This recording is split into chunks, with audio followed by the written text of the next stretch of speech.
Hello everyone. आज हम लोग देखने वाले हैं रेक्टेंगुलर हाइपरबोला के बारे में। इससे पहले हम लोग जो सिंपल हाइपरबोला होता है उसके बारे में हम लोगों ने देखा था। जैसे उसका इक्वेशन क्या हुआ करता था, आपको याद होगा, x square by a square minus y square by b square equals to 1। तो इस हाइपरबोला के बारे में हम लोगों ने देखा था, जो कि एक स्टैंडर्ड हाइपरबोला है। आज इसी हाइपरबोला में थोड़ा सा हम लोग आगे बढ़ेंगे और देखेंगे रेक्टेंगुलर हाइपरबोला। ये रेक्टेंगुलर हाइपरबोला कोई अलग सा हाइपरबोला नहीं है, बल्कि वही हाइपरबोला है, लेकिन इसमें हम लोग थोड़ा सा चेंजेस करने वाले हैं। और उसमें चेंजेस क्या होंगे कि उस वाले हाइपरबोला में आई मीन टू से कि x square by a square minus y square by b square equals to 1, वो जो हाइपरबोला था उसमें हम लोग एसिम्पटोट्स के बीच का जो एंगल था वो 90 डिग्री नहीं हुआ करता था। लेकिन हम लोग इसमें थोड़ा सा चेंज ये करेंगे कि उस हाइपरबोला जो दिया हुआ था उसके एसिम्पटोट्स के बीच का अगर एंगल हम लोग 90 डिग्री कर देते हैं तो उसी हाइपरबोला को हम कहते हैं रेक्टेंगुलर हाइपरबोला कहते हैं। जो आज हम लोग बहुत डेप्थ में, बहुत गहराई के साथ इस हाइपरबोला को, रेक्टेंगुलर हाइपरबोला को हम लोग समझने की कोशिश करेंगे। तो चलिए स्टार्ट करते हैं हम लोग का आज प्यारा सा topic which is called rectangular hyperbola. तो इससे पहले आपको मैं ये बता दूं कि इससे जो पहले हम लोगों ने पढ़ा था, अभी अभी मैंने आपको बताया कि इससे सबसे पहले जस्ट अ वन मोमेंट, इससे पहले हम लोगों ने पढ़ा था हाइपरबोला, सिंपल हाइपरबोला। तो उसका इक्वेशन क्या हुआ करता था, तो एक मिनट, उसका इक्वेशन हुआ करता था हमारे पास कि वो जो हमारे पास स्टैंडर्ड हाइपरबोला था, स्टैंडर्ड स्टैंडर्ड हाइपरबोला जो हुआ करता था, स्टैंडर्ड हाइपरबोला,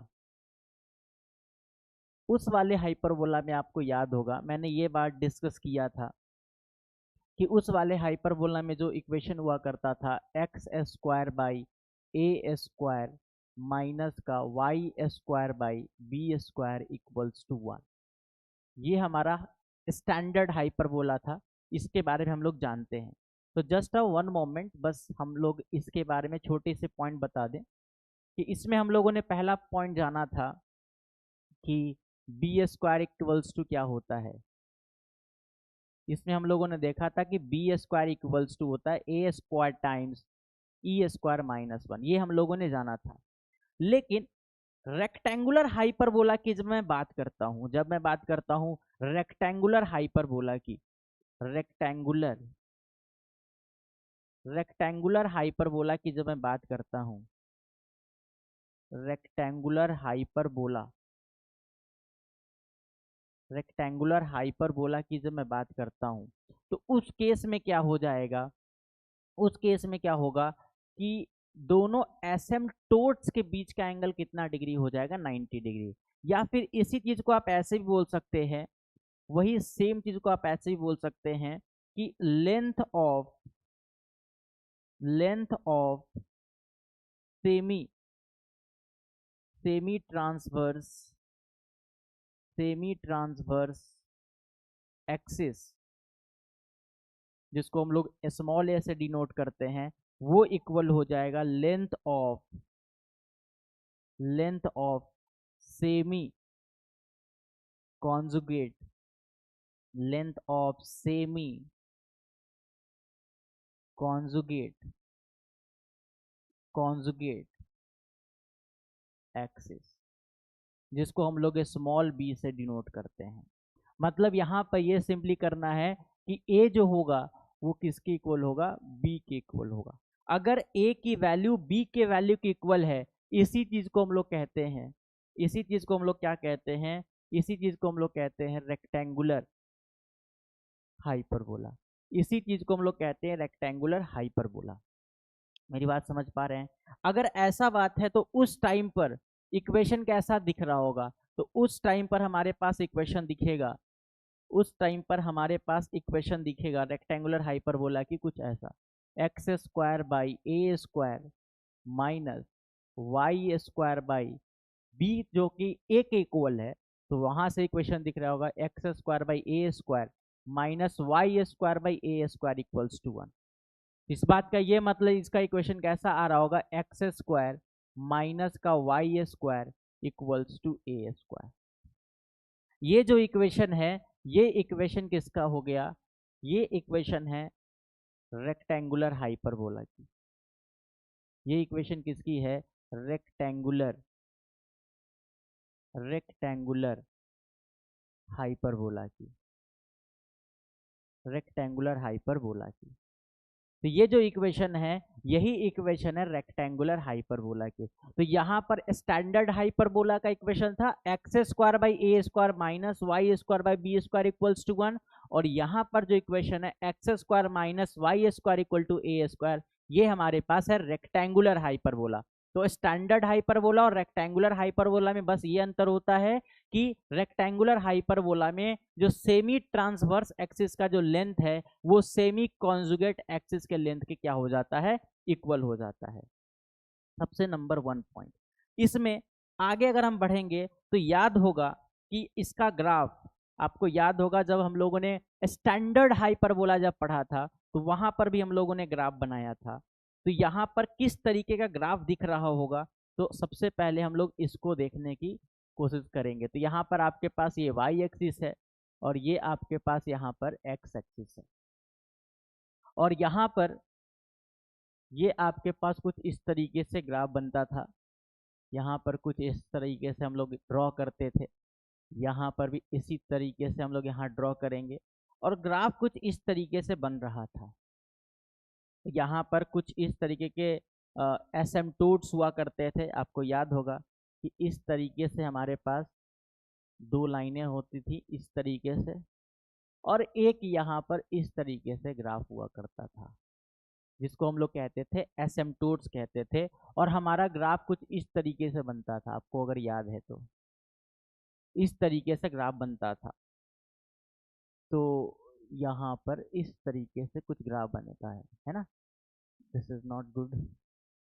कुछ इस तरीके से ग्राफ बनता था, जस्ट वन मोमेंट, इस तरीके से ग्राफ बनता था। ये बात इतना समझ में आ गया था, इस तरीके से ग्राफ बनता था। और ये जो लाइन देख रहे हैं व्हाइट वाला, ये व्हाइट वाला जो लाइन देख रहे हैं, इसको अगर मैं हटा दूं 1 मिनट के लिए, अगर मैं इसको हटाऊं, अगर मैं इसको हटा देता हूं क्योंकि अच्छा नहीं दिख रहा था, 1 मिनट, दिस इज गुड। ये थोड़ा सा इधर, ओके। तो ये जो अगर आप देख रहे हैं ये हमारा क्या हुआ करता था, एसिम्पटोट्स हुआ करता था। ये हमारा जो था ये एसिम्पटोट्स हुआ करता था, इसको हम कहते थे एसिम्पटोट्स बोलते थे, एसिम्पटोट्स। तो इसको हम लोग एसिम्पटोट्स कहते थे कि ये हमारे पास एसिम्पटोट है। क्योंकि दो एसिम्पटोट है इसलिए यहाँ पर एसिम्पटोट्स हमने कहा। तो एक एसिम्पटोट ये है और दूसरा एसिम्पटोट ये है। याद होगा इसका इक्वेशन क्या हुआ करता था, इस वाले एसिम्पटोट का इक्वेशन क्या हुआ करता था, तो याद होगा y equals to b by a times x हुआ करता था। याद करिए, ये था हमने किस में बताया था, ये हमने बताया था जब स्टैंडर्ड हाइपरबोला जब मैं पढ़ रहा था। और जब ये वाला ये वाला इक्वेशन पूछता था तो इसका इक्वेशन क्या हुआ करता था, y इक्वल्स टू माइनस का b by A into x हुआ करता था। लेकिन चूंकि हम लोग बात कर रहे हैं रेक्टेंगुलर हाइपरबोला की, तो रेक्टेंगुलर हाइपरबोला में तो a की वैल्यू किसकी इक्वल हो जाता है, b की इक्वल हो जाता है। इसलिए हम लोग यहाँ पर क्या करने वाले हैं, इसलिए हम लोग क्या करेंगे, ये जो a है और अगर b को अगर हम सेम रख देते हैं, आप ही खुद से सोच के देखो कि a है और a खुद b है, तो कैंसिल हो जाएगा तो 1 मिल जाएगा। तो इसका मतलब ये जो इक्वेशन आ रहा होगा वो क्या आ रहा होगा, y इक्वल टू एक्स आ रहा होगा। और ये चीज क्या आ रहा होगा, ये चीज अगर आपको देखने की कोशिश करेंगे तो ये y equal to minus x आ रहा है। तो यहाँ पर दो एसिम्पटोट्स है रेक्टेंगुलर हाइपरबोला के पास, और ऑफकोर्स इस हाइपरबोला का इक्वेशन हम लोगों ने पहले लिखा है एक्स स्क्वायर माइनस का y square equals to a square. ये हाइपरबोला की इक्वेशन थी जो कि हम लोग पहले से जान रहे हैं इसके बारे में। और इस हाइपरबोला का जो है, इस रेक्टेंगुलर हाइपरबोला का ये हमने क्या बनाया है, ग्राफ बनाया है। इतनी बात बहुत अच्छे से समझ में आ गई होगी। यहाँ पर दो एसिम्पटोट्स हैं। तो सबसे पहले हम लोगों ने रेक्टेंगुलर हाइपरबोला को डिफाइन किया था कि जब length of semi transverse axis वो किसके इक्वल हो जाता है, length of semi conjugate axis के, तो उसको हम लोग रेक्टेंगुलर हाइपरबोला बोलते थे। इसको दूसरे लैंग्वेज में भी बोल सकते हैं, अगर अगर दोनों एसिम्पटोट्स के बीच का एंगल कितना डिग्री हो जाता है, 90 डिग्री हो जाता है, तब भी हम लोग कहेंगे इसको रेक्टेंगुलर हाइपरबोला ही बोलेंगे। क्यों? क्योंकि यहां पर अगर आप देखेंगे तो ये y इक्वल टू एक्स है, और अगर ये y इक्वल टू एक्स है तो ये एंगल कितने डिग्री का हो गया, ये एंगल डिग्री हो गया 45 डिग्री का। ऐसे ये एंगल भी कितने डिग्री का हो गया, 45 डिग्री का। तो ओवरऑल अगर आप देखेंगे ये टोटल एंगल जब आप निकालेंगे तो आपको क्या देखने को मिलेगा, 90 डिग्री देखने को मिलेगा। मतलब कि रेक्टेंगुलर हाइपरबोला एक ऐसा हाइपरबोला है जिसमें length of semi transverse axis is equal to the length of semi conjugate axis. ये पहली पॉइंट। दूसरी पॉइंट, आप ऐसे बोल सकते हैं कि अगर उन दोनों एसिम्पटोट्स के बीच का अगर एंगल 90 डिग्री हो गया तो उसको भी हम कहते हैं रेक्टेंगुलर हाइपरबोला। तो यहां पर दूसरा नंबर पॉइंट हम लोग यहां पर लिखेंगे, इफ द एंगल बिटवीन, यहां पर हम लिखेंगे इफ द एंगल बिटवीन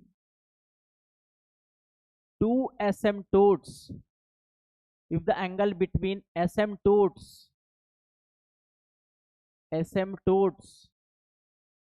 ठीक है, if the angle between asymptotes of an hyperbola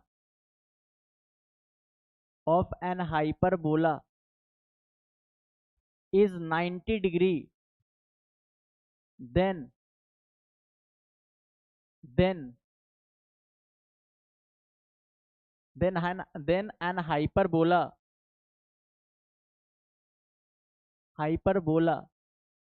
is said to be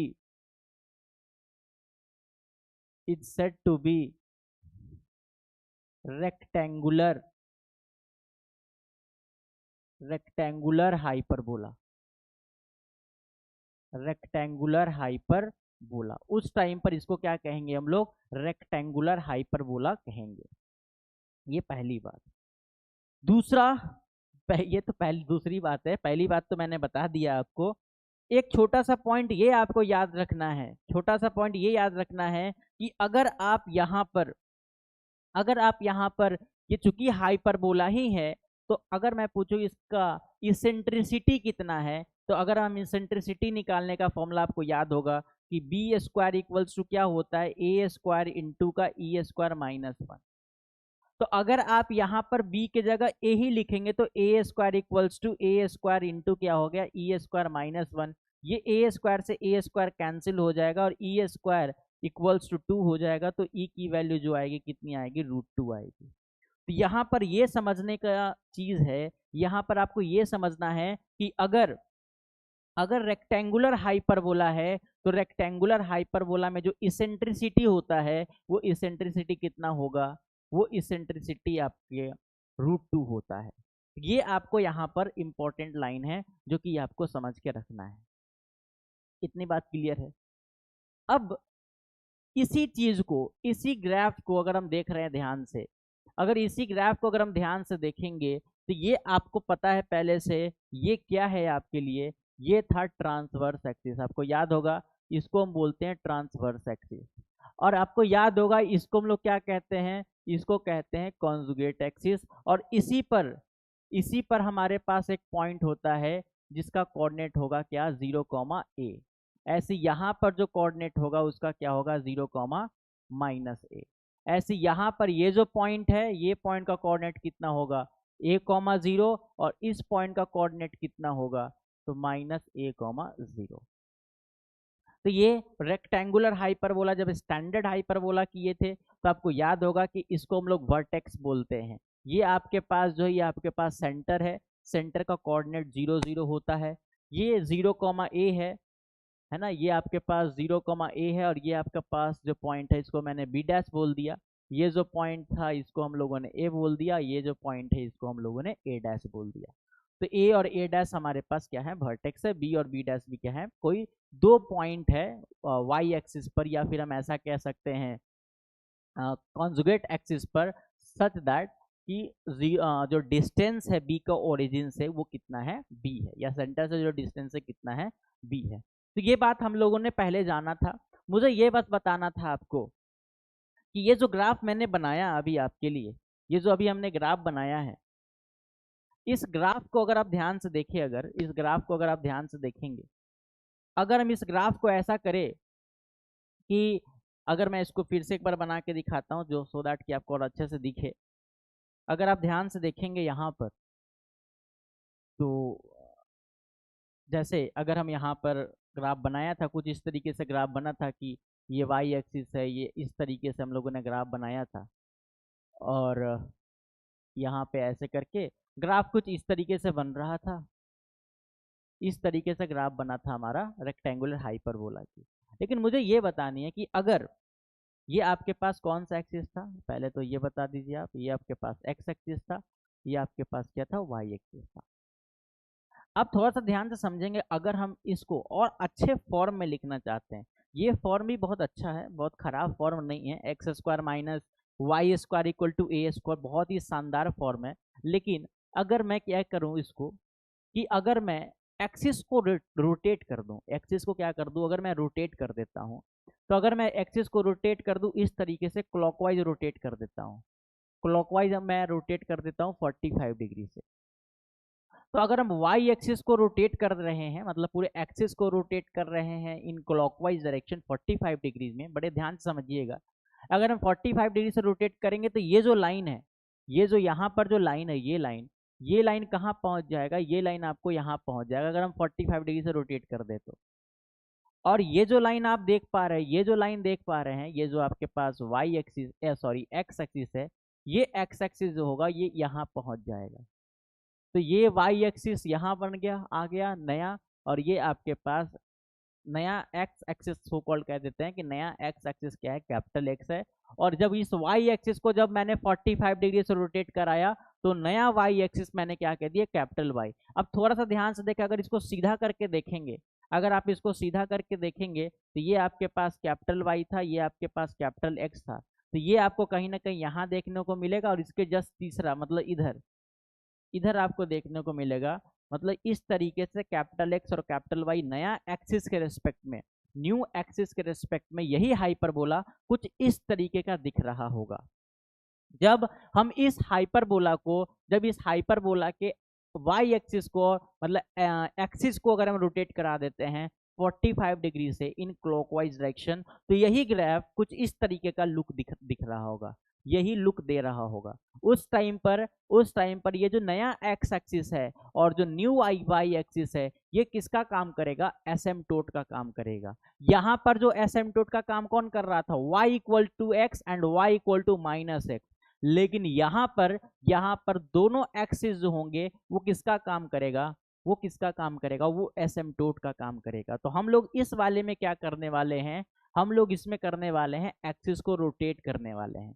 क्या करने वाले हैं, एक्सिस को रोटेट करने वाले हैं। और एक्सिस को जब हम रोटेट करेंगे तो उसका क्या फॉर्मूला हुआ करता था, आपको याद है, एक्स इज इक्वल टू क्या था, x is equal to x cos theta, x cos theta. क्योंकि हम लोग जो ओल्ड है उसको न्यू के फॉर्म में लिखेंगे, तो x equal to capital x cos theta minus का y साइन थीटा, ये था।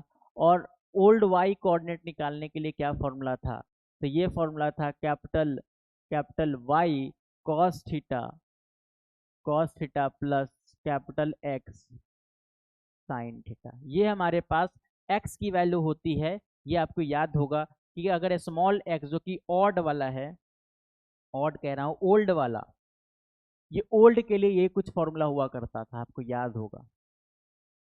तो ये आपको, ये जो ओल्ड के लिए है ये आपको याद रहना चाहिए कि ओल्ड के लिए ये फॉर्मूला हम लोगों ने बताया था कि स्मॉल एक्स इक्वल्स टू क्या, x cos theta minus y sine theta, और small y equals to capital y cos theta plus capital x sine theta. तो ये जो फॉर्मूला हुआ करता था इस तरीके का था। अभी जो हाइपरबोला लिया था, x square minus y square equal to a square, ये x की वैल्यू अगर हम यहाँ रख देंगे, इस वाले में रखेंगे, और ये स्मॉल y की वैल्यू यहाँ रखेंगे, तो यही इक्वेशन कुछ इस तरीके से ट्रांसफॉर्म हो जाएगा। यही इक्वेशन कुछ इस तरीके से ट्रांसफॉर्म हो जाएगा, capital x y equals to a square by two. ये इस तरीके से ट्रांसफॉर्म कर जाएगा।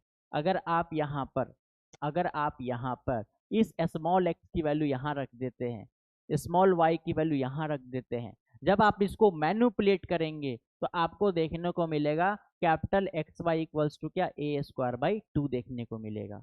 तो ये जो हाइपरबोला बन के आया है, इसी हाइपरबोला को क्या कहते हैं हम लोग, रेक्टेंगुलर हाइपरबोला। तो क्या ये रेक्टेंगुलर हाइपरबोला है कि नहीं है, क्या ये रेक्टेंगुलर हाइपरबोला है कि नहीं है, बिल्कुल है। लेकिन एक चीज आपको ध्यान रखना है, और ये इक्वेशन कब आया है, ये इक्वेशन कब आया है, ये इक्वेशन तब आया है जब इसके एक्सिस को हमने 45 डिग्री से क्या कर दिया है, रोटेट कर दिया है, तो ये इक्वेशन आया है। अच्छा, जहां थीटा की जगह पे क्या लेना है, वेयर थीटा क्या रखना है आपको, तो थीटा आपको रखना है माइनस का पाई/4, या फिर आप ऐसा कह सकते हैं कि थीटा की जगह पे क्या रखेंगे, -45 डिग्री रखेंगे, क्योंकि क्लॉकवाइज हम रोटेट करा रहे हैं, तो क्लॉकवाइज रोटेट कराएंगे तो थीटा -45 डिग्री रखेंगे। तो ये रखने पर ये इक्वेशन बन रहा होगा। अब ये जो ए स्क्वायर बाई टू, ये तो कांस्टेंट ही है, इस कांस्टेंट को हम लोग किससे नोट कर देते हैं, सी स्क्वायर से। तो अल्टीमेटली जो आपके पास जो इक्वेशन आया है, एक्स वाई इक्वल्स टू क्या, सी स्क्वायर आया है। तो हम लोग आज से रेक्टेंगुलर हाइपरबोला को इस इक्वेशन से भी जानेंगे। क्या हम इस इक्वेशन से नहीं जानेंगे, बिल्कुल जानेंगे, लेकिन आज से हम लोग इस फॉर्म से भी याद रखेंगे, x y equal to c square. आप इसको इस तरीके से भी याद रख सकते हैं, एक्स वाई इक्वल्स टू क्या, c square, x y equals to क्या, सी स्क्वायर। तो आप इस फॉर्म में भी आप इसको याद रख सकते हैं, दोनों सेम चीज है। यहाँ पर हम लोगों ने कैपिटल एक्स कैपिटल वाई के फॉर्म में दिया है, यहाँ पर स्मॉल एक्स और स्मॉल वाई के फॉर्म में दिया है, कहीं कोई दिक्कत नहीं है, ठीक है। तो ये इक्वेशन तब आ रहा होगा जब हम एक्सिस को क्या कर रहे होंगे, 45 डिग्री से रोटेट कर रहे होंगे इन क्लॉकवाइज डायरेक्शन। तो ये हमारे पास इक्वेशन बन के आ रहा होगा। ग्राफ कैसा दिख रहा होगा उस टाइम पर, तो वो चीज हम लोगों को समझना जरूरी है कि उस टाइम पर ग्राफ किस तरीके का दिख रहा होगा। तो अभी अभी हम लोगों ने किया, अभी मैंने आपको एक्सप्लेन भी किया कि ग्राफ उसका उस टाइम पर किस तरीके से दिख रहा होगा। ये आपके पास वाई एक्सिस है, ये आपके पास एक्स एक्सिस है, और यहाँ पर यही आपके पास यहाँ पर स्मॉल एक्स जो कि न्यू एक्सिस है, न्यू एक्स एक्सिस है, और ये हमारे पास न्यू वाई एक्सिस है। ग्राफ कुछ इस तरीके से इसका बन रहा है, इसका ग्राफ जो दिखेगा वो कुछ इस तरीके से बन रहा होगा। ये क्या हो गया, ग्राफ कुछ इस तरीके से बन रहा होगा। नहीं, अच्छा नहीं दिख रहा है, ये वाला थोड़ा सा इस तरीके से ग्राफ दिख रहा होगा।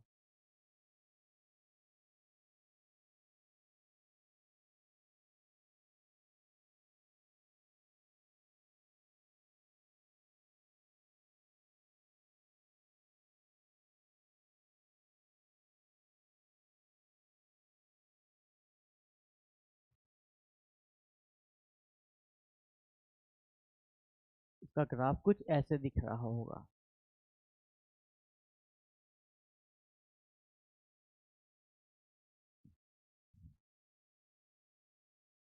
ठीक है, कुछ इस तरीके से ग्राफ दिख रहा होगा।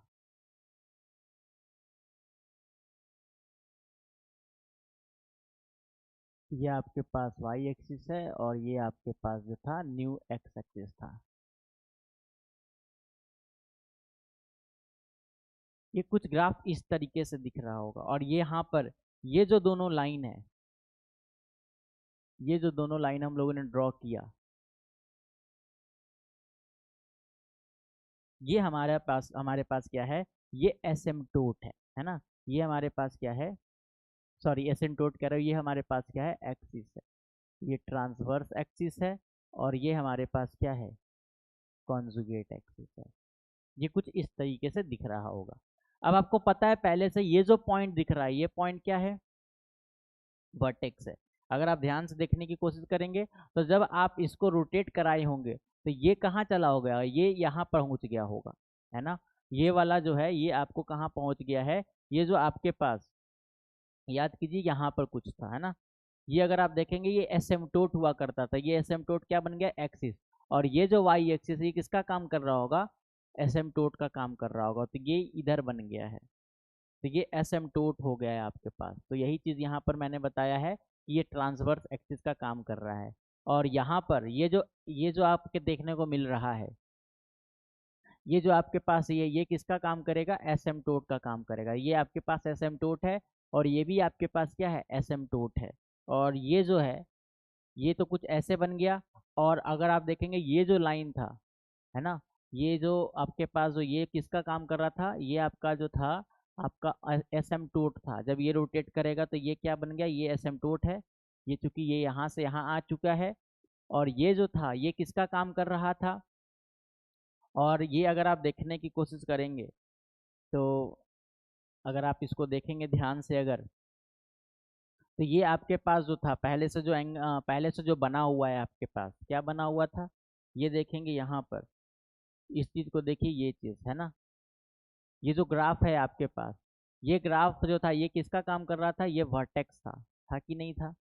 ये आपके पास जो था वर्टेक्स था, और ये आपके पास ये कौन सा एक्सिस था, ट्रांसवर्स एक्सिस था। तो ये जो ट्रांसवर्स एक्सिस था, ये तो आपके पास क्या था, ट्रांसवर्स एक्सिस था। तो ये सेम चीज हुआ है इसके साथ, है ना, ये सेम चीज हुआ है इसके साथ हुआ है यहाँ पे। इतना बात समझ में आ रहा है कि नहीं आ रहा है, ये बताइए। तो यहाँ पर ये जो है आपका, ये किसका काम करेगा, ये ट्रांसवर्स एक्सिस होगा, ये किसका होगा, कॉन्जुगेट एक्सिस होगा। और ये जो है आपके पास, ये किसका काम करेगा, एसिम्पटोट्स का काम करेगा, ये एसिम्पटोट्स का काम करेगा। तो ये एसिम्पटोट्स होगा, यहाँ पर दो एसिम्पटोट्स है, तो कुछ की पॉइंट्स है, ये आपको याद रखना है। पहला, equation equation of asymptotes, equation of asymptotes, equation of asymptotes are, क्या क्या इक्वेशंस होंगे, पहला नंबर इक्वेशन क्या क्या होंगे एसिम्पटोट्स के, तो एक एसिम्पटोट से एक है x इक्वल्स टू 0 एंड, और एक कौन है आपके पास, y इक्वल्स टू 0। तो यहाँ पर ये जो है इक्वेशन, ये इक्वेशन किसके हैं, एसिम्पटोट्स के इक्वेशन है, किसके इक्वेशन है, एसिम्पटोट्स के ये इक्वेशन है। पहली चीज, इतना बात क्लियर है, इसमें कहीं दिक्कत नहीं है। अब अगर मैं बोलूँ ये किसका काम करेगा, तो आपको अभी मैंने बोला ये आपको वर्टेक्स है, तो एक को मैंने ए मान लिया, एक को मैंने ए डैश मान लिया। तो अगर मैं आपसे कहूँ कि इसके जितने भी पॉइंट्स हैं, सारे पॉइंट्स आप लिखो, क्या पॉइंट्स मतलब क्या, तो एक मिनट जस्ट रुकेंगे, कि अगर इसके सारे पॉइंट्स लिखने हैं तो कैसे लिखेंगे। तो अगर मैं आपसे बोलूँ पहला नंबर पॉइंट, कि अगर मैं आपसे बोलूँ कि इसके वर्टेक्स क्या है, वर्टिसेस, इसके अगर मैं वर्टिसेस बोलूँ तो वो कौन कौन से हैं, एक थे वी, और एक कौन से थे आपके पास, वी नहीं, एक को मैंने क्या बोला था, ए, और क्या है हमारे पास, ए डैश। तो उसका कोऑर्डिनेट अगर मैं आपसे बोलूँ कि वो उसके वर्टेक्स के कोऑर्डिनेट्स क्या होंगे, तो यही चीज़ मैं आपको यहाँ पर समझाने की कोशिश कर रहा हूँ, कि जब ये लाइन, है ना, ये तो अभी मैंने जस्ट किया, जब ये लाइन यहाँ आ गया होगा, जब ये वाई एक्सिस जब यहाँ आ गया होगा, तो इसका इक्वेशन क्या बन गया है, y इक्वल टू एक्स बन गया है, क्योंकि ये वाई एक्सिस अब यहाँ आ चुका है। तो यही इक्वेशन, इसका जो इक्वेशन हो जाएगा, इसका इक्वेशन क्या बन जाएगा, y इक्वल टू एक्स बन जाएगा। तो इसका जो इक्वेशन होगा वो होगा y इक्वल टू एक्स होगा, और इस वाले का इक्वेशन क्या होगा, y equals to minus x होगा। ठीक है, इसका इक्वेशन एक का हो जाएगा y इक्वल टू एक्स, और एक का इक्वेशन क्या बन जाएगा, y इक्वल्स टू हो जाएगा माइनस एक्स हो जाएगा। इतना बात क्लियर है। अगर इतना बात क्लियर है तो अगर हम देखेंगे यहाँ से कि वर्टेक्स ए का कोऑर्डिनेट्स कितना होगा, अगर वर्टेक्स ए का कोऑर्डिनेट हम बोलेंगे यहाँ से, तो ये पॉइंट है, अब ये पॉइंट का कोऑर्डिनेट कितना होगा, हमें ये निकालना है। तो याद करिए अगर आप याद करते हैं तो आपको याद होगा कि जब हमारा हाइपरबोला यहाँ हुआ करता था, तो कोऑर्डिनेट क्या हुआ करता था, a,0, और यहाँ पे क्या हुआ करता था, -a,0। तो यहाँ पर भी अगर आपको देखने को मिलेगा, जब हम लोगों ने क्या कर दिया, जब हम लोगों ने हाइपरबोला को रोटेट कर दिया, जब हम लोगों ने हाइपरबोला को रोटेट कर दिया तो ये पॉइंट ए यहाँ पर आ गया है ना। जब ये पॉइंट ए यहाँ पर आ गया तो इस हाइपरबोला का इक्वेशन क्या आ रहा है, इस हाइपरबोला का इक्वेशन कितना आया है। तो अभी अभी मैंने बोला है कि इस हाइपरबोला का जो इक्वेशन था, इस हाइपरबोला का जो इक्वेशन हुआ करता नहीं था, हुआ है, क्या होता है, x y equal to a square by 2 होता है, जिसको हम लोग यहाँ पे सी स्क्वायर से रिप्रेजेंट करते हैं ना, या सी स्क्वायर से डिनोट करते हैं इस कांस्टेंट को। तो ये जो इक्वेशन है x y is equal to a square by 2, जिसको हम लोगों ने यहाँ सी स्क्वायर कहा है। तो अगर मैं आपसे बोलूँ ये पॉइंट यहाँ पर है, मतलब यहाँ पर इसका इक्वेशन क्या हुआ करता था, इसका इक्वेशन हुआ करता था y इक्वल टू एक्स हुआ करता है, मतलब y किसके इक्वल है, x के इक्वल है। तो अगर आप y को x के इक्वल करते हैं, आप खुद से सोच के देखो कि अगर हम y को, इक्वेशन क्या है, इक्वेशन है x y is equal to a square by 2। आप खुद से देखो कि अगर हम y को x के इक्वल कर देते, क्योंकि ये point a y equal to x line पर भी है, मतलब y की जगह x रखेंगे तो x square equal to a square by 2, मतलब यहाँ से एक्स स्क्वायर, अच्छा इसको क्या बोलते थे हम लोग, सी स्क्वायर बोलते थे, तो इसको हम सी स्क्वायर, तो यहाँ से सी स्क्वायर, तो x की वैल्यू कितनी आ गई, x की वैल्यू आ गई प्लस माइनस क्या, सी, मतलब जो वर्टेक्स का जो कोऑर्डिनेट होगा वो क्या होगा, प्लस माइनस सी, plus minus C comma plus minus सी। तो ये जो कोऑर्डिनेट है ना, ये कोऑर्डिनेट किसका आ गया है, वर्टेक्स का कोऑर्डिनेट आ गया है। तो आपको ये बात याद रखना है कि ये जो वर्टेक्स होगा, इस वर्टेक्स का जो कोऑर्डिनेट होगा क्या होगा, सी कॉमा सी, इस वाले का होगा सी कॉमा सी, और इसका क्या होगा, माइनस सी कॉमा माइनस सी। तो वर्टिसेस का कोऑर्डिनेट समझ में आ गया। अब एक चीज और आप ध्यान से देख रहे होंगे कि पहली चीज ये कि आपको याद होगा, यहाँ पर ये जो दोनों लाइन हमने बनाया था, इन दोनों लाइन को हम क्या कहते हैं, इन दोनों लाइन को हम कहते हैं डायरेक्ट्रिक्स बोलते हैं। क्या बोलते हैं, डायरेक्ट्रिक्स बोलते हैं, याद होगा, ये सब मैंने किया, इसको क्या कहते हैं, डायरेक्ट्रिक्स बोलते हैं। तो यहाँ पर ये जो डायरेक्ट्रिक्स है, इस डायरेक्ट्रिक्स का क्या इक्वेशन हुआ करता था, तो याद होगा x equal to a by e, ये सब भी मैंने बताया था। यहाँ पर एक दो पॉइंट होता है, इसको कहते हैं एस, जिसको फोकस बोलते हैं। यहाँ पर ऐसे ही यहाँ पर एस डैश है जो है, ये भी आपके पास क्या है, फोकस है। तो कितने फोकाई होते हैं इसमें, दो फोकाई होते हैं, दो फोकस होते हैं। तो अगर दो फोकस फोकस होते हैं तो इसका मतलब कि जब हम ये ग्राफ बनाए हैं तो इसके पास भी फोकस रहा होगा, बताइए, इसके पास भी फोकस रहा होगा, तो एक को हम लोगों ने यहाँ पे एस बोल दिया, ये जो पॉइंट है, और ऐसे यहाँ पर जो एस डैश है ये भी फोकस है। ऐसे यहाँ पर एसिम्पटोट्स कह रहा हूँ, डायरेक्ट्रिक्स भी हुआ करते होंगे, तो ऐसे यहाँ पर एक इस तरीके से डायरेक्ट्रिक्स बन रहा होगा, मेरी बात समझ रहे हैं, इस तरीके से भी डायरेक्ट्रिक्स रहा होगा, एक इस तरीके से डायरेक्ट्रिक्स इधर भी रहा होगा।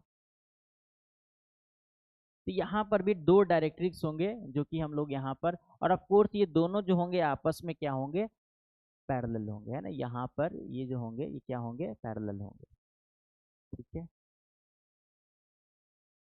तो यहाँ पर आपको पैरेलल देखने को मिलेंगे, तो ये भी आपके पास क्या है, डायरेक्ट्रिक्स है। तो यहाँ पर भी डायरेक्ट्रिक्स होंगे जो कि मैंने अभी अभी आपको इस तरीके से बताया।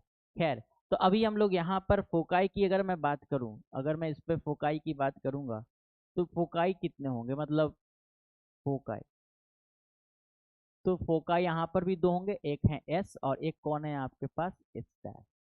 बात अब आता है कि इसका कोऑर्डिनेट्स कितना होगा, इसका कोऑर्डिनेट्स क्या होगा। तो पहले याद होगा कहने का मतलब ये है कि यहाँ पर जब सिचुएशन हुआ करता था तो फोकस का कोऑर्डिनेट कितना होता था, बताओ, जब यहाँ पर था, आपको याद होगा कि जब यहाँ पर था पॉइंट तो इसका कोऑर्डिनेट फोकाई कितना हुआ करता होगा, तो इसका कोऑर्डिनेट होगा क्या, √a,0 होगा कि नहीं होगा, √a,0। क्यों, क्योंकि आपका इसको कोऑर्डिनेट पता होता है, इसका होता है ae,0 होता है ना, ae,0 होता है, और e की वैल्यू कितनी है, √2 है, क्योंकि रेक्टेंगुलर हाइपरबोला है, और अगर रेक्टेंगुलर हाइपरबोला है तो √2a, क्या होगा, 0, क्योंकि e के जगह पर क्या ले लेंगे, √2 ले लेंगे। तो यहाँ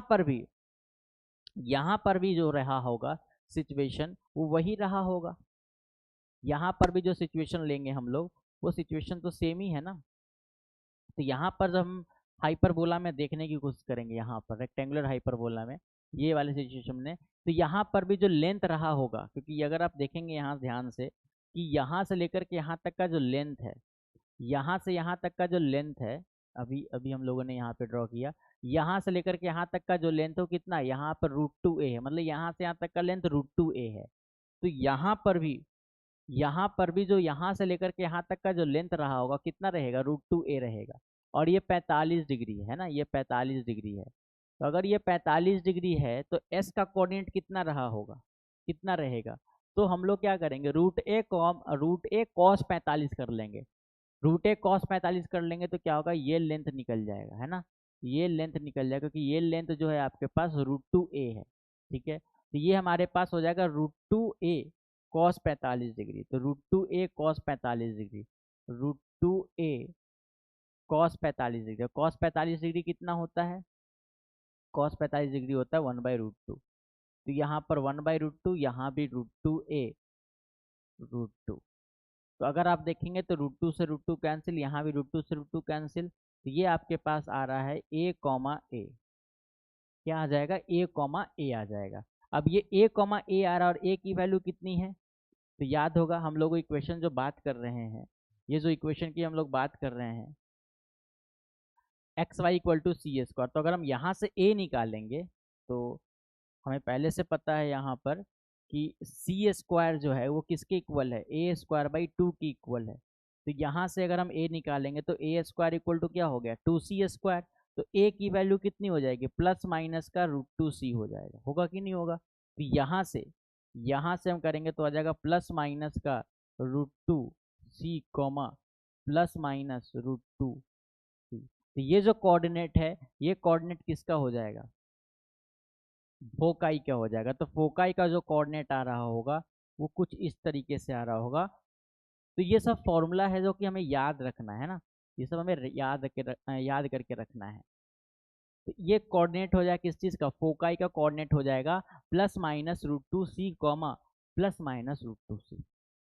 तो ये फोकाई का कोऑर्डिनेट हो गया। ऐसे ही अब हमसे पूछा जा सकता है, जैसे हम लोगों ने वर्टिसेस बता दिया, हम लोगों ने फोकाई बता दिया, ऐसे ही हमसे पूछा जा सकता है कि बताइए आप मुझे बताइए कि इसका सेंटर का कोऑर्डिनेट कितना होगा। तो सेंटर का कोऑर्डिनेट अगर हमसे पूछा जाएगा, सेंटर का कोऑर्डिनेट है ना, तो अगर सेंटर का कोऑर्डिनेट पूछा जाएगा, ये तो हमारा पॉइंट हो गया। अगर हमसे सेंटर का कोऑर्डिनेट पूछा जाता है, तो अगर हमसे सेंटर का कोऑर्डिनेट पूछा जाएगा तो हम कैसे करेंगे, तो देखिएगा 1 मिनट। तो हमसे पूछा जा सकता है सेंटर का कोऑर्डिनेट।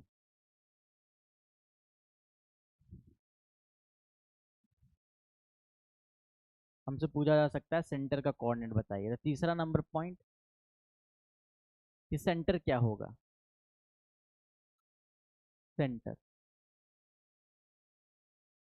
सेंटर क्या होगा, 0,0 होगा। सेंटर में तो कोई दिक्कत नहीं है। इसमें ये पूछा जा सकता है कि इसेंट्रिसिटी कितना होगा, तो ये हम लोगों ने पहले ही कर लिया कि इसेंट्रिसिटी जो है वो √2 आ रहा होगा, है ना।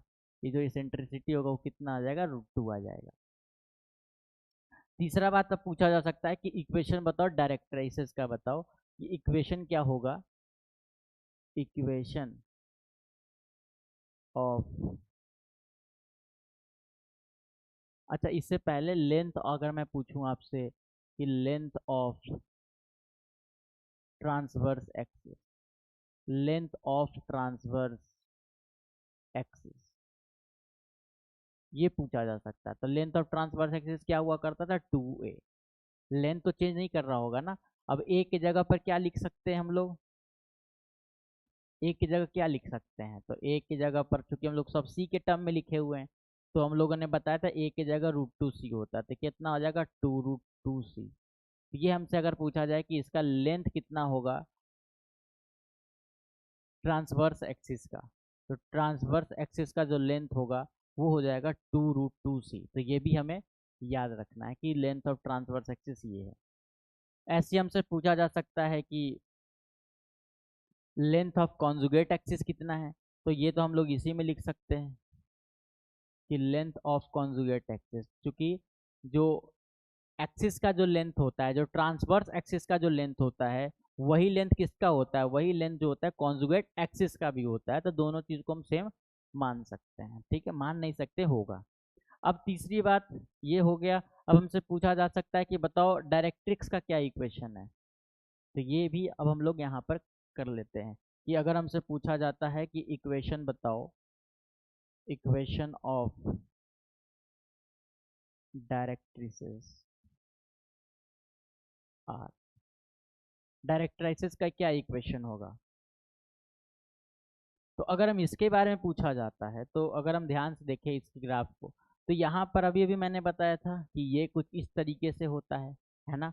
और याद होगा यहाँ पर, याद होगा कि यहाँ पर जो डायरेक्ट्रिसेस हुआ करता था, यहाँ पर जो एक डायरेक्ट्रिस ऐसे बनता था, याद होगा, ऐसे मैंने बनाया था एक। यहाँ जो इक्वेशन हुआ करता था, इक्वेशन क्या था इसका, इसका इक्वेशन क्या हुआ करता था, याद होगा, x इज इक्वल टू क्या, ए बाई ई हुआ करता है ना। x इज इक्वल टू क्या, ए बाई ई। मतलब यहाँ से लेकर के यहाँ तक का जो डिस्टेंस है वो कितना है, ए बाई ई है। ऑफ कोर्स यहाँ पे ई के जगह पर हम √2 लिख सकते हैं, मतलब ए बाई √2 यहाँ से यहाँ तक का डिस्टेंस है। तो अगर ए बाई √2 डिस्टेंस है, तो यहाँ पर भी अगर हम देखेंगे, तो यहाँ पर जब हम बनाएंगे यहाँ पर कि लेंथ ऑफ ट्रांसवर्स एक्सिस कितना होगा, तो यहाँ से लेकर के ये जो डायरेक्ट्रिक्स ऐसे बनेगा, यहाँ पर मैंने कहीं ना कहीं बनाया था, हाँ।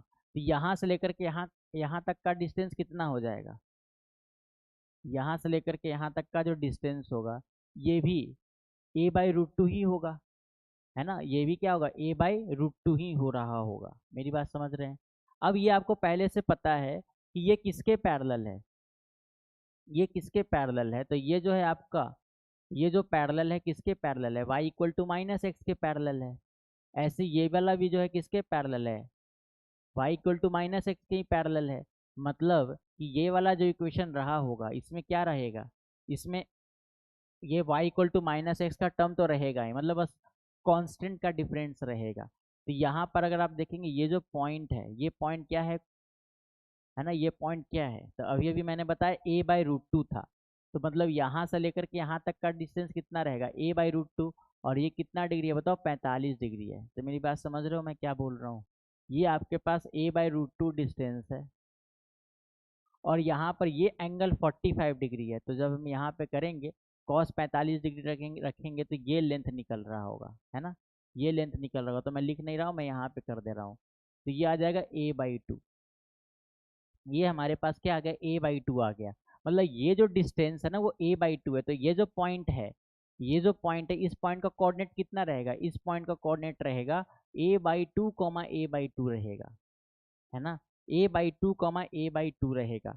ये बात समझ रहे हैं। और इसका ये किसके पैरेलल है, इस लाइन के पैरेलल है। मतलब कि x plus y is equal to क्या रहेगा, लैम्डा रहेगा, है ना। x plus y equals to क्या रहेगा, लैम्डा रहेगा। मेरी बात समझ रहे हैं।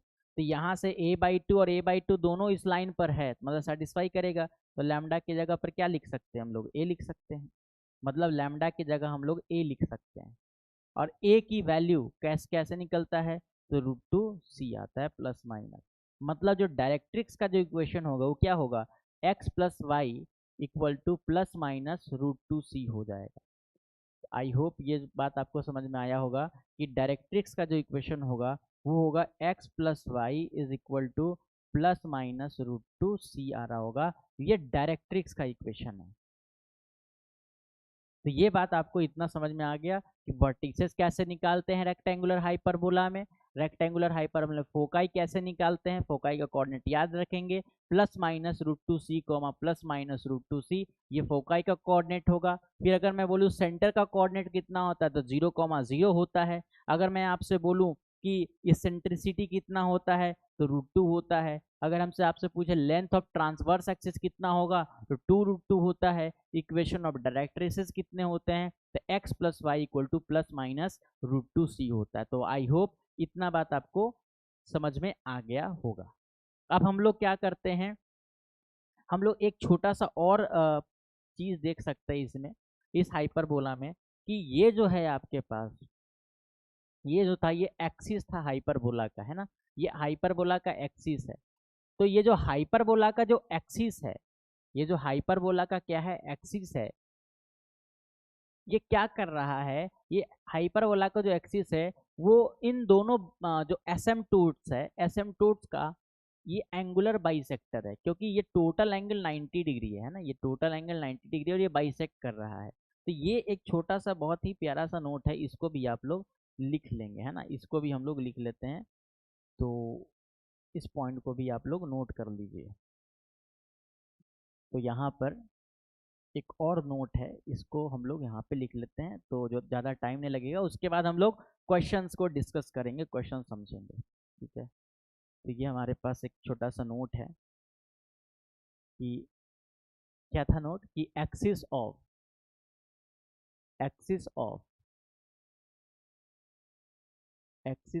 Rectangular hyperbola, axis of rectangular hyperbola is the is the angular is the angle bisector is the angle bisector of axis of rectangular hyperbola is the angle bisector of asymptotes। ठीक है, axis of rectangular hyperbola, जो rectangular hyperbola का जो axis होता है वो angle bisector होता है of asymptotes of an of a rectangular, है ना, is the angular bisector of asymptotes. Simple यही रहने देते हैं, इज द एंगुलर बाइसेक्टर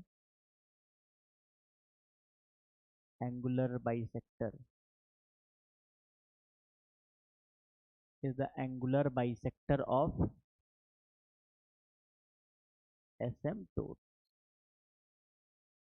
ठीक है, तो ये पॉइंट भी आपको याद रखना है, ये पॉइंट भी इम्पोर्टेंट है। अब हम लोग इस पर क्या करते हैं, छोटा सा क्वेश्चंस लेते हैं और क्वेश्चंस को समझते हैं। तो पहला नंबर क्वेश्चन, तो क्वेश्चन ये है, आपके पास एक क्वेश्चन हम लोग ले रहे हैं कि कंसीडर द, क्वेश्चन यहाँ पे पहला number question,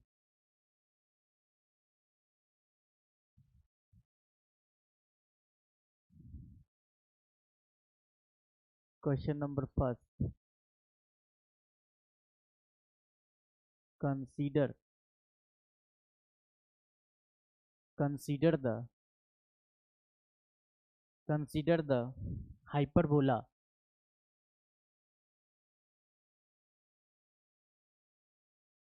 consider the hyperbola consider the hyperbola xy equal to 16, consider the hyperbola xy equals to 16, xy equals to 16, then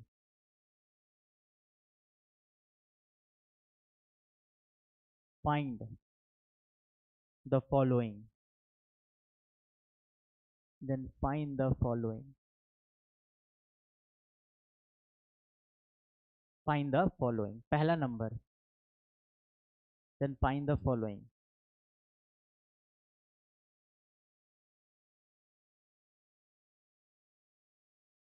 पहला नंबर, coordinates of vertices,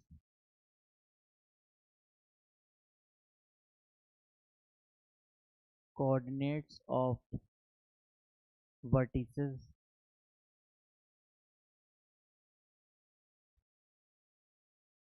दूसरा number, length of transverse axis, तीसरा number, length of conjugate axis, चौथा number, coordinates of coordinates of foci.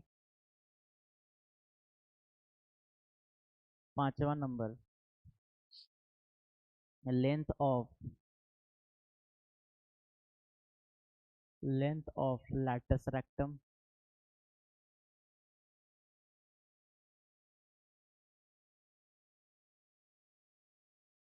F number, equation of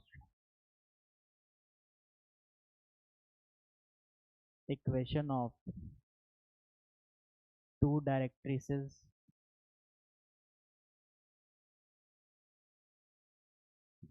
ji number, equation of tangent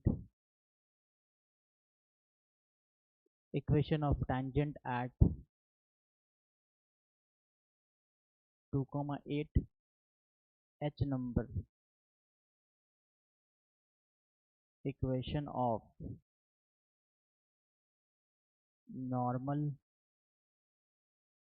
at 2,8।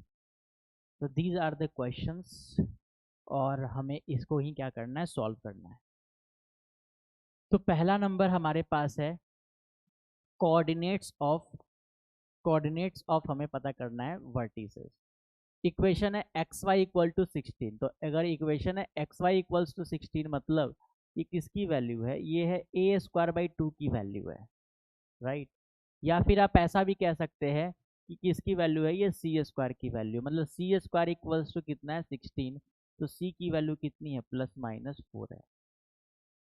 तो vertices के coordinates कितने हो जाएंगे, vertices के coordinates हो जाएंगे +-4, +-4, मतलब 4,4 जो होगा वर्टिसेस होगा, ऐसी -4, -4 भी क्या होगा, वर्टिसेस होगा, ठीक है।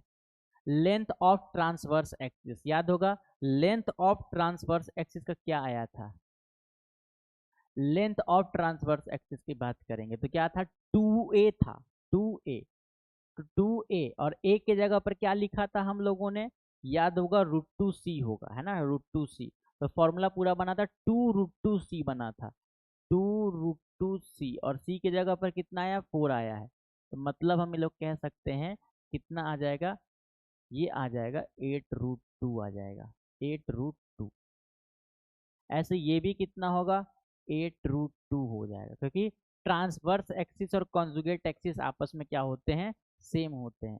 ऐसे कोऑर्डिनेट्स ऑफ फोकाई कितना होगा, कोऑर्डिनेट्स ऑफ फोकाई, तो इसका हम लोगों ने क्या निकाला था, याद होगा इसका कोऑर्डिनेट्स हम लोगों ने निकाला, कितना निकाला था, +-√2c, √2c, याद होगा इसका हम लोगों ने निकाला था +-√2c, √2c, है ना, +-√2c, √2c।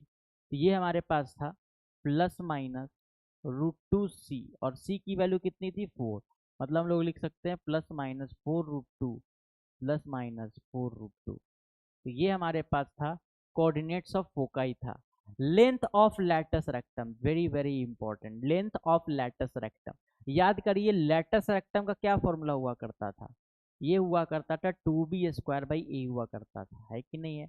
लेकिन यहाँ पर तो b तो a ही है ना, मतलब ये क्या है, ये 2a ही है एक्चुअली, है ना, ये क्या है, ये 2a ही है।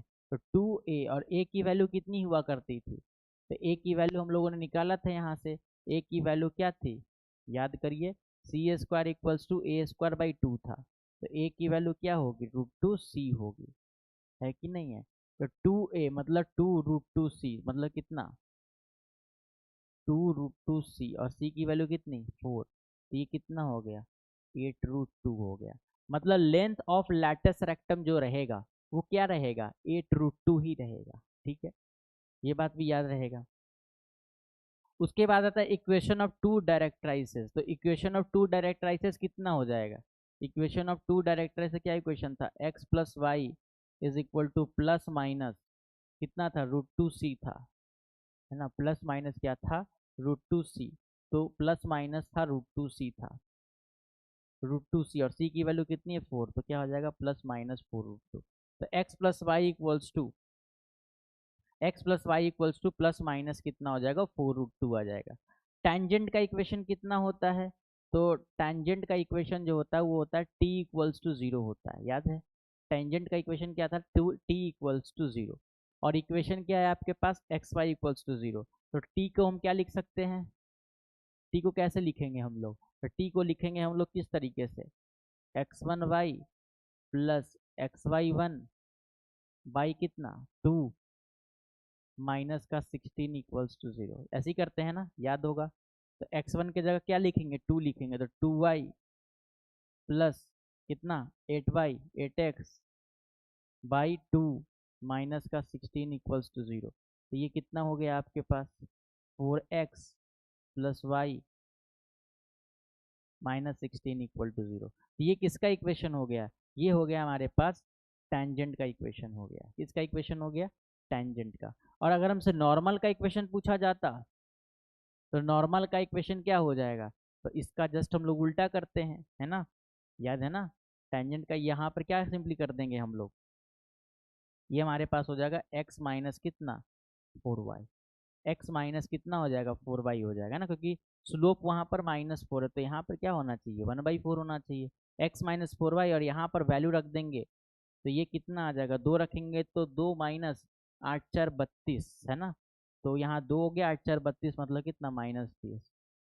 ये किसका इक्वेशन हो गया? ये हो गया नॉर्मल का इक्वेशन हो गया।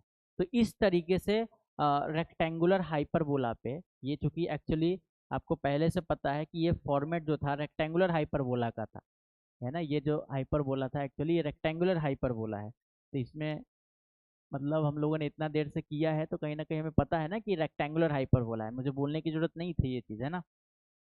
तो ये हमारे पास ये क्वेश्चन का ये आंसर हो गया, ठीक है। अब हम लोग नेक्स्ट क्वेश्चन पे चलते हैं। नेक्स्ट क्वेश्चन आपके पास ये रहा।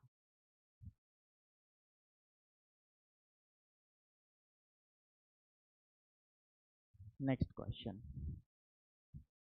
इसमें कहीं कोई दिक्कत तो नहीं है ना? अब हम लोग अगला क्वेश्चन लेते हैं। अगला क्वेश्चन ये है कि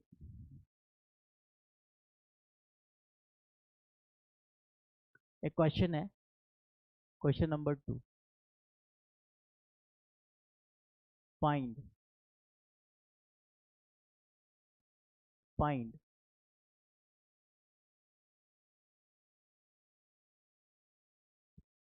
फाइंड द एसिम्पटोट्स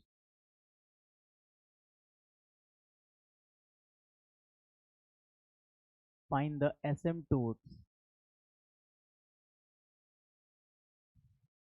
ठीक है, find the asymptotes and axis of hyperbola and axis of hyperbola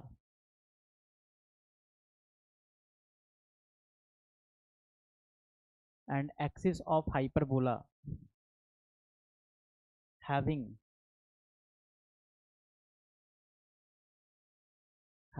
equation and having equation कुछ ऐसा था, xy minus 3y minus 4x plus 7 equals to 0, ये इक्वेशन था।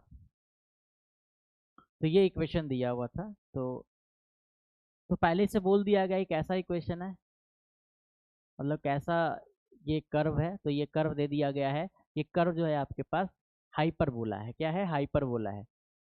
तो चलो इसको दोबारा देखोगे ध्यान से अगर, तो यहाँ से इक्वेशन जो आपके पास दिया एक्स वाई माइनस का 3y माइनस का 4x प्लस 7 इक्वल्स टू 0, यहाँ से देखेंगे तो y कॉमन निकल सकता है, तो कॉमन निकाल लेंगे।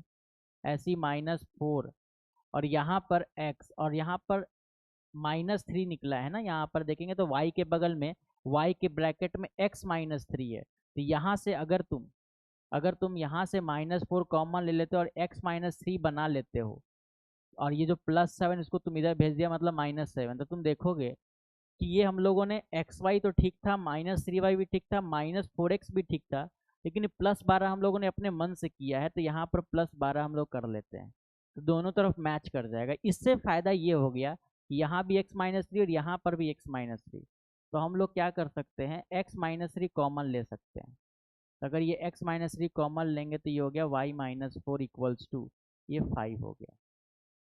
और अगर हम इसको 1 मिनट के लिए, इसको अगर हम 1 मिनट के लिए कैपिटल X मानते हैं और इसको अगर हम 1 मिनट के लिए कैपिटल Y मानते हैं, तो हमारे पास जो इक्वेशन है एक्स वाई इक्वल्स टू कितना बन गया, ये एक्स वाई इक्वल्स टू 5 बन गया। और ये एक्स वाई इक्वल्स टू 5 क्या था, यही तो क्या था, रेक्टेंगुलर हाइपरबोला था, है कि नहीं, बोलो। तो इस तरीके से भी क्वेश्चन को एडजस्ट करके दिया जा सकता है, तो ये भी हमें ध्यान में रखना है। मेरी बात समझ रहे हैं? ठीक है। अब आपसे क्या पूछा गया, एसिम्पटोट्स का इक्वेशन। तो इक्वेशन क्या होता था एसिम्पटोट्स का, याद करिए। इक्वेशन याद करिए, इक्वेशन क्या हुआ करता था एसिम्पटोट का। तो इक्वेशन ऑफ एसिम्पटोट्स आर, क्या हुआ करता था equation, x equal to zero and y equal to zero, यही हुआ करता था। x की वैल्यू कितनी है, x की वैल्यू यहाँ पर स्मॉल x और स्मॉल y में बात नहीं करके, क्योंकि हम लोगों ने कैपिटल X में लिख दिया, तो capital X equal to zero and capital Y equal to zero. तो आपके पास जो इक्वेशन बन रहा होगा वो क्या आ जाएगा, कैपिटल X, और कैपिटल के X किसको बोले हैं, x minus three equal to zero, तो मतलब x इक्वल टू थ्री, ये हमारे पास एक इक्वेशन है। और एक है हमारे पास y इक्वल्स टू जीरो, और कैपिटल Y को क्या हम लोगों ने कहा है, y minus four equals to zero, तो हमारे पास y इक्वल्स टू फोर। तो हमारे पास दो इक्वेशन बन रहे हैं, ये हमारे पास दोनों किसके इक्वेशन है, एसिम्पटोट्स के इक्वेशन है। उसके बाद कहा गया एक्सिस। तो एक्सिस का क्या इक्वेशन हुआ करता था, याद करिए। यहाँ पर रेक्टेंगुलर हाइपरबोला के केस में क्या इक्वेशन हुआ करता था, y इक्वल टू एक्स हुआ करता था, और y equal to minus x हुआ करता था। मतलब कि equation of axis, equation of axis are क्या क्या हो जाएगा।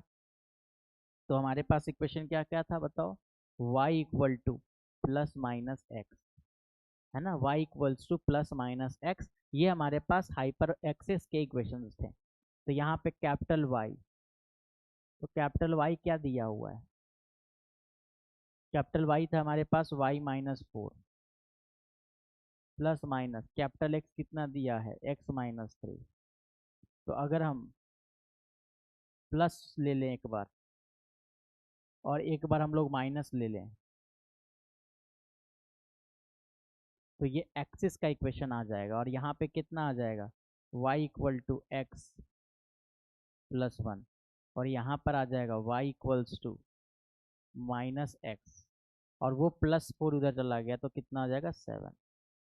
तो ये जो है हमारे पास, ये एक्सिस के इक्वेशंस हैं। तो इस तरीके से भी क्वेश्चन को फ्रेम किया जा सकता है रेक्टेंगुलर हाइपरबोला के केस में। चलिए नेक्स्ट क्वेश्चन लेते हैं। Next question,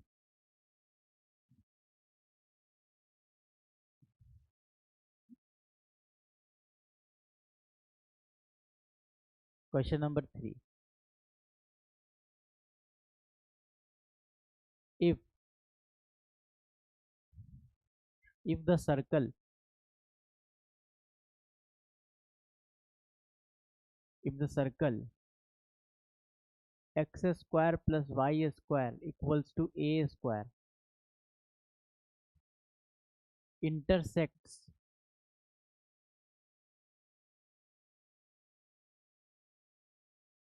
intersects the hyperbola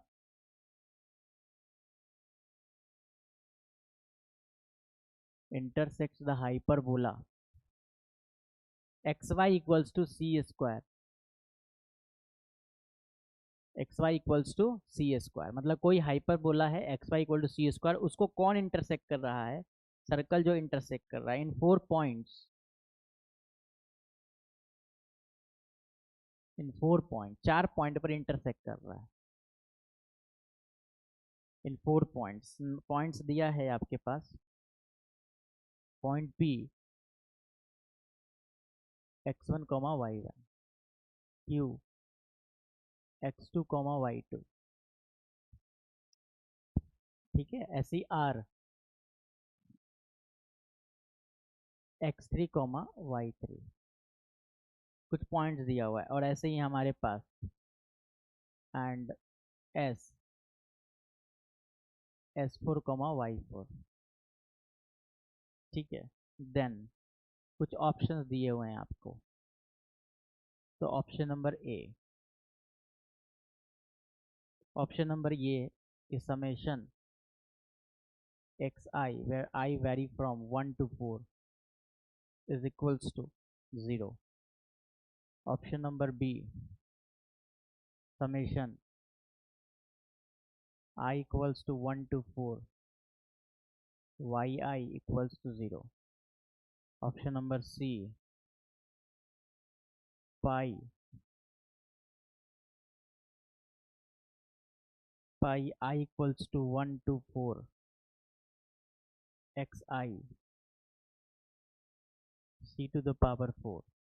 Or option number D, pi I equals to 1 to 4 yi c to the power 4। तो ये आपके पास कुछ इक्वेशंस इस तरीके से दिए हुए हैं। ठीक है, तो वह पढ़ लीजिए क्वेश्चन बढ़िया से कि अगर कोई सर्कल है x square plus y square equal to a square, intersect कर रहा है किसको, हाइपरबोला को इंटरसेक्ट कर रहा है, एक्स वाई इक्वल टू सी के स्क्वायर को, इन 4 पॉइंट्स पर इंटरसेक्ट कर रहा है। तो आपसे पूछा गया कि इसमें से कौन सा रिजल्ट सही होगा। मतलब अगर अगर आप देखने की कोशिश करेंगे तो आपके पास यहाँ पर एक हाइपरबोला इस तरीके से बना हुआ है और एक सर्कल बना हुआ है। तो सबसे पहले अगर हम यहाँ पर ग्राफ से दिखाने की कोशिश करें, जरूरत नहीं है बट अगर मैं ग्राफ से दिखाने की जरूरत करूं, अगर मैं कोशिश करूं कि ग्राफ से दिखा दूं तो और अच्छी बात रहेगी, है ना। तो अगर मैं यहाँ पर ग्राफ बना दूं एक छोटा सा, तो इस तरीके से हमने ग्राफ बना दिया, ये सर्कल है और ये जो सर्कल है किसको इंटरसेक्ट कर रहा है, इस हाइपरबोला को इंटरसेक्ट कर रहा है। तो मतलब कुछ इस तरीके से ग्राफ बना हुआ होगा, है ना। मेरी बात समझ पा रहे हैं आप, क्या मैं बोल रहा हूँ। बोलिए, ये क्या हो गया, ये कुछ इस तरीके से बन रहा होगा और ये 4 पॉइंट पे कट कर रहा है। ठीक है, ये कुछ इस तरह का सिचुएशन है, हाइपरबोला दिया था और एक सर्कल दिया है, सर्कल है x square plus y square equal to a square, मतलब ये कुछ इस तरीके से इंटरसेक्ट हो रहा होगा, 4 पॉइंट पे इंटरसेक्ट हो रहा है। आप देख पा रहे हैं एक पॉइंट यहाँ है, एक पॉइंट यहाँ पे है, एक पॉइंट यहाँ है और एक पॉइंट यहाँ पे है। तो 4 पॉइंट पर जो है इंटरसेक्ट हो रहा है ये। अगर 4 पॉइंट पर इंटरसेक्ट कर रहा है मतलब ये पॉइंट ऐसा पॉइंट है जो दोनों पे है ना, तो मतलब दोनों को क्या करेगा, दोनों को सेटिस्फाई करेगा।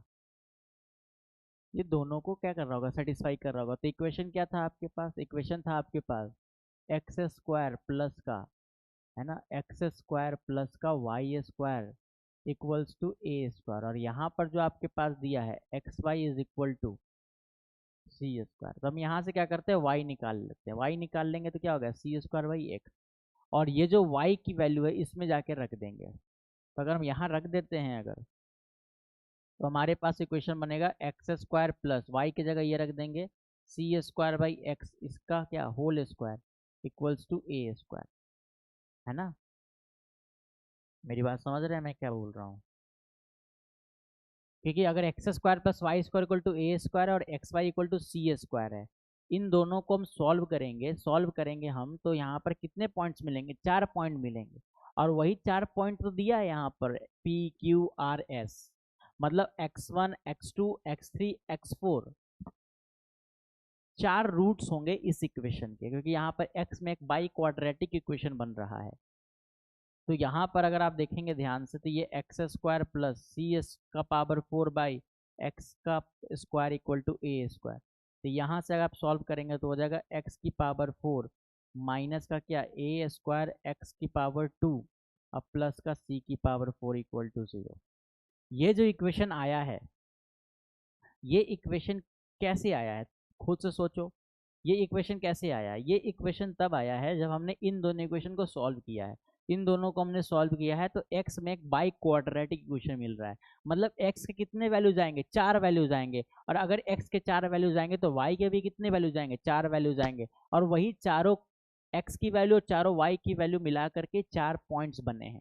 और वही चारों पॉइंट का कोऑर्डिनेट्स दिया है यहाँ पे, और हमें x1 इस तरीके से रिलेशन निकालना है। तो बताइए यहाँ पर ये सम ऑफ द रूट्स लिखा है ना, ये जो समेशन जो है यहाँ पर, ये जो समेशन दिया हुआ है, इस तरीके से जो समेशन दिया है, समेशन यहाँ पर आपके पास जो क्वेश्चन में अगर आप देखेंगे, ये i इक्वल्स टू 1 to 4, ये जो समेशन एक्स आई दिया, ये क्या है, सम ऑफ द रूट्स है।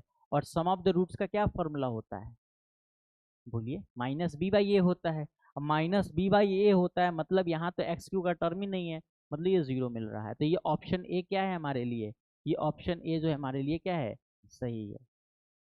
ऐसे ही अगर हम y की जगह ना लिख करके, y इक्वल टू ए न लिख करके अगर हम x इक्वल टू लिखते, तो इसका मतलब समेशन ऑफ y भी सही है, मतलब ये भी ऑप्शन सही है, मतलब ये भी ऑप्शन हमारे पास सही आ रहा होगा। मतलब समेशन यहाँ से अगर हम देखेंगे y i, where i varies from 1 to 4 देखेंगे, तो ये भी जीरो आएगा, क्योंकि अगर हम यहाँ तो y को रिप्लेस किया था, अगर हम x को रिप्लेस करते तो y में बाई क्वाड्रेटिक इक्वेशन मिलता, उसको सॉल्व करते तो ये भी सही आता।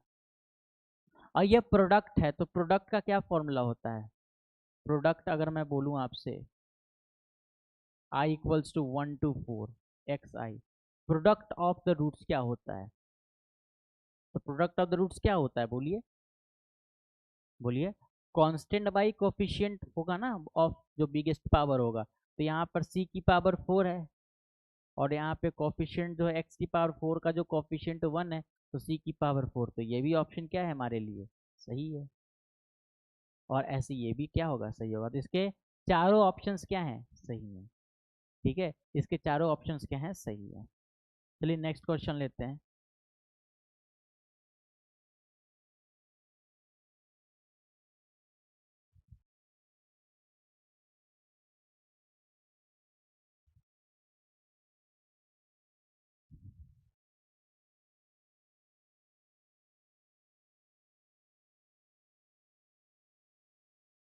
अगला क्वेश्चन है question number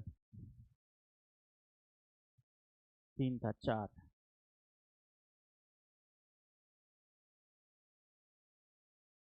question number 4,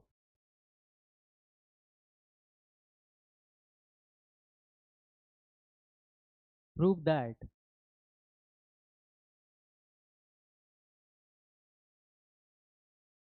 prove that product of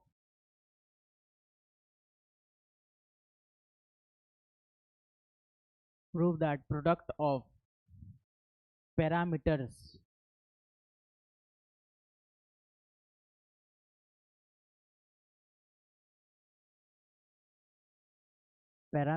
prove that product of parameters of four concyclic four concyclic four concyclic points four concyclic points on the hyperbola on the hyperbola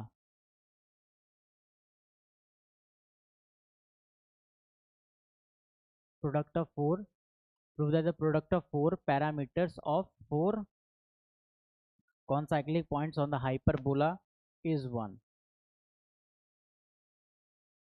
ये हमें prove करना है, ठीक है। ये question को बड़े ध्यान से पढ़िएगा, बहुत इंपॉर्टेंट है ये। कहा गया कि प्रोडक्ट ऑफ पैरामीटर्स, है ना, product of the parameters of four concyclic points on the hyperbola. तो हाइपरबोला जो दिया है x y equal to concyclic points on the hyperbola, कौन सा हाइपरबोला, ये तो नहीं बताया ना। तो यहाँ पर ऑन द हाइपरबोला ये x y is equal to c square is 1, ये हमें कहना है यहाँ पे, ठीक है। तो यहाँ पर अगर आप ध्यान से देखेंगे, तो अगर आप ध्यान से देखेंगे, ये आपके पास इस तरीके से वाई एक्सिस है, और ये आपके पास क्या है, एक्स एक्सिस है। और यहाँ पर इस तरीके से ग्राफ बन रहा होगा ये, अब तो याद भी हो गया होगा ग्राफ, इतना ना मैंने बना दिया, ये है। और यहाँ पर एक हम लोगों ने सर्कल ड्रॉ किया, ठीक है। तो ये जो सर्कल हमने ड्रॉ किया है ये कितने पॉइंट पे इंटरसेक्ट कर रहा है इसको? 4 पॉइंट पे। तो एक पॉइंट ये है, एक पॉइंट ये है, एक पॉइंट ये है और एक पॉइंट क्या है, ये है।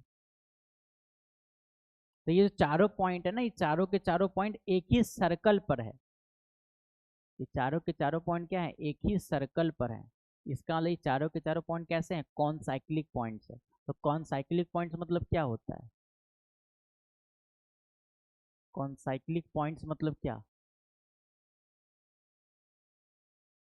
कौन साइक्लिंग पॉइंट्स मतलब क्या, कि ऑल पॉइंट्स, ठीक है, फोर और मोर पॉइंट्स, ठीक है, फोर और more points are concyclic if all lie on the same circle. सब के सब एक ही सर्कल पर लाई कर जाते हैं तो उसको हम क्या कहते हैं, कॉन्साइक्लिक पॉइंट्स कहते हैं। ये आई होप आपको याद होगा। एक छोटा सा पॉइंट और आपको याद रखना है, एक छोटा सा पॉइंट और आपको याद रखना है कि x y equals to c square है, तो इसका जो पैरामेट्रिक फॉर्म होता है, पैरामेट्रिक फॉर्म या पैरामेट्रिक इक्वेशन भी बोल सकते हो आप, जैसे पैराबोला के केस में हुआ करता था, इलिप्स के केस में हुआ करता था, वैसी पैरामेट्रिक इक्वेशन क्या होगा इसका, तो याद रखेंगे c t comma c by t, ये पैरामेट्रिक इक्वेशन। मतलब x इज इक्वल टू आप क्या ले सकते हैं, c t and y equals to क्या, c by t. Point refer करना है अगर आपको, अगर आपको पॉइंट को रेफर करना है तो लेंगे क्या, c t comma c by t. तो ये भी हमारे लिए इम्पोर्टेंट है। तो इस पर, तो यहाँ पर अगर आप देखेंगे एक्स वाई इक्वल टू क्या है, सी स्क्वायर है ना, x y equal to c square है। और अभी अभी मैंने बताया कि चारों के चारों पॉइंट्स यहाँ दिए गए क्या है, कि prove that the product of parameters of four concyclic point, चारों के चारों कॉन्साइक्लिक पॉइंट्स हैं। तो चारों के चारों अगर कॉन्साइक्लिक पॉइंट्स है मतलब कि ये किसी न किसी सर्कल पर क्या करेंगे, मतलब सर्कल पर क्या करेंगे, लाई करेंगे। अगर लाई करेंगे तो एक सर्कल का इक्वेशन हम लोग मान लेते हैं कि x square plus y square plus 2gx plus 2fy, ठीक है, x square plus y square plus 2gx plus 2fy plus c equals to 0। यहाँ तो ऐसे हम लोग एक बड़ा शानदार सा इक्वेशन सर्कल ले लिया है, इजी सा, इसलिए हम लोग मान सकते हैं x square plus y square equal to कितना, आर स्क्वायर, ये मान सकते हैं क्योंकि इजी सा इक्वेशन ले लिया है ना, सर्कल ले लिया है। वो तो कब करते जब जनरलाइज करने होते, कर जनरली प्रूव करना होता तो वो जनरल सर्कल लेना पड़ता, लेकिन यहाँ चलो हम लोगों ने स्टैंडर्ड ही प्रूव कर दिया। तो यहाँ से एक्स स्क्वायर प्लस, ठीक है, यहाँ से x की जगह हम ये रख देते हैं, क्या रख देते हैं, सी टी रख देते हैं, तो क्या हो जाएगा, सी टी का स्क्वायर हो जाएगा, प्लस यहाँ पर c बाई टी का स्क्वायर हो जाएगा, इक्वल टू कितना, आर स्क्वायर। तो यहाँ से क्या इक्वेशन बन के आ जाएगा, c square t square c square by t square equals to r square. T square LCM ले लेंगे तो हो जाएगा सी स्क्वायर टी की पावर 4, ये हो जाएगा माइनस का आर स्क्वायर टी स्क्वायर और प्लस का सी स्क्वायर इक्वल्स टू 0, ये हमारे पास इक्वेशन आ जाएगा। और अगर हम प्रोडक्ट कर देते हैं यहाँ पर, अगर हम प्रोडक्ट ऑफ द मतलब रूट्स पूछते हैं, मतलब T1 into T2 into T3 into T4, क्योंकि चार आएंगे यहाँ पर, क्योंकि बाई क्वाड्रेटिक इक्वेशन है तो 4 टी आएंगे और हर टी के करस्पॉन्डिंग 4 पॉइंट, हर एक टी के करस्पॉन्डिंग एक पॉइंट आएगा, ऐसे ऐसे 4 पॉइंट है तो 4 यहाँ पर 4 रूट्स हैं तो 4 पॉइंट्स आएंगे।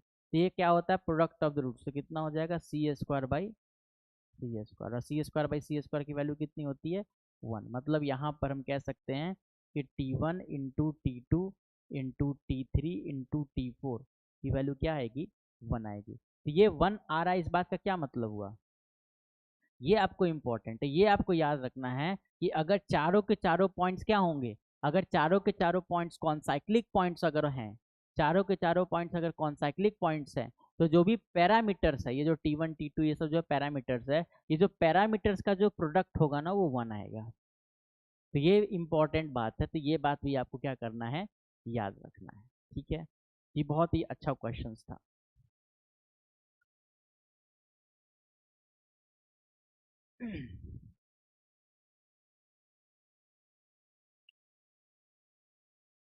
तो आई होप इतना आपको समझ में आ गया होगा बहुत अच्छे से। तो चलिए हम लोग इसके आगे कल देखेंगे और कल समझेंगे रेक्टेंगुलर हाइपरबोला के बारे में। लेकिन आई होप इतना आपको समझ में आ गया होगा। अगर आपको कहीं भी प्रॉब्लम है तो यू टेल मी कि हाँ sir this is the problem, तो मैं उसको क्या करूँगा, सॉल्व करूँगा, है ना। ओके।